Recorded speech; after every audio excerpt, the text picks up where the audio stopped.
ગુજરાત ફર્સ્ટના અહેવાલની મોટી અસર સાયબર ક્રાઇમે ગુજરાત ફર્સ્ટના અહેવાલની નોંધ લીધી છે। સાયબર ક્રાઇમની ટીમ વાયરલ વિડીયોની તપાસમાં લાગી છે। સાયબર ક્રાઇમની ટીમ વિડીયોની તપાસ કરી રહી છે।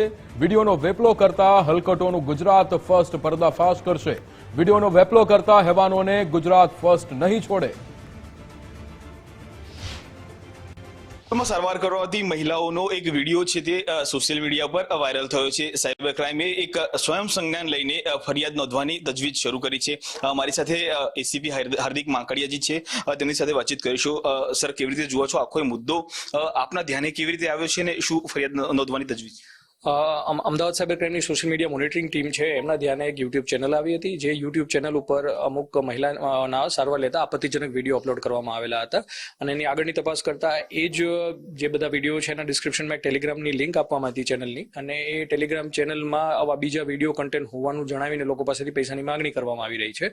તો એમાં સ્વયં સંજ્ઞાન લઈને અમે આ બંને ટેલિગ્રામ ગ્રુપ અને યુટ્યુબ ચેનલ છે એમના ધારકો વિરુદ્ધમાં ગુનો દાખલ કરવાની તજવીજ ચાલુ કરી। સર, પ્રાઇમા ફેસી શું લાગી રહ્યું છે કે કેટલા સમયથી આ આખો ઘટનાક્રમ ચાલતો હશે? આના પાછળનો આશય શું હોવો જોઈએ?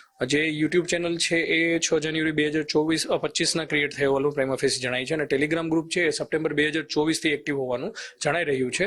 અને જેમનો આશય છે આવા બધા કોઈ બી ક્રિમિનલ હોય એવી માહિતીથી લોકો પાસેથી પૈસા પડાવવાનો જે એમનો આશય હોય છે, એટલે જે બી ક્રિમિનલ હશે એમનો આશય છે એ પૈસા કમાવાનો છે। કઈ કઈ કલમો હેઠળ ગુનો નોંધવામાં આવશે અને શું કાર્યવાહી? આઈટી એક્ટની કલમો જેમ કે 66 છે વાયોલેશન ઓફ પ્રાઇવસી, અને આઈટી એક્ટની કલમ 67 કોઈ બી મટીરિયલ જે ઓપ્શન હોય છે એને ઇલેક્ટ્રોનિક ફોર્મમાં ટ્રાન્સમિટ કરવા માટે, તો એમની વિરુદ્ધ એમની હેઠળ ગુનો દાખલ કરીને આગળની અમે કાર્યવાહી કરી રહ્યા છીએ। બિલકુલ, હાર્દિક માંકડિયાજી હતા સાયબર ક્રાઇમના એસીપી। તેઓ સ્પષ્ટપણે માની રહ્યા છે કે હાલ આ તમામ મુદ્દે સાયબર ક્રાઇમ દ્વારા વિવિધ કલમો હેઠળ ગુનો નોંધી સંપૂર્ણ તપાસ જે છે તે શરૂ કરી દેવામાં આવી છે।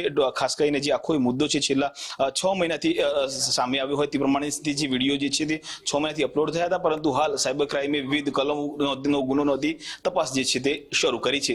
કેમેરામેન જય જાની સાથે કલ્પિન ત્રિવેદી, ગુજરાત ફર્સ્ટ, અમદાવાદ।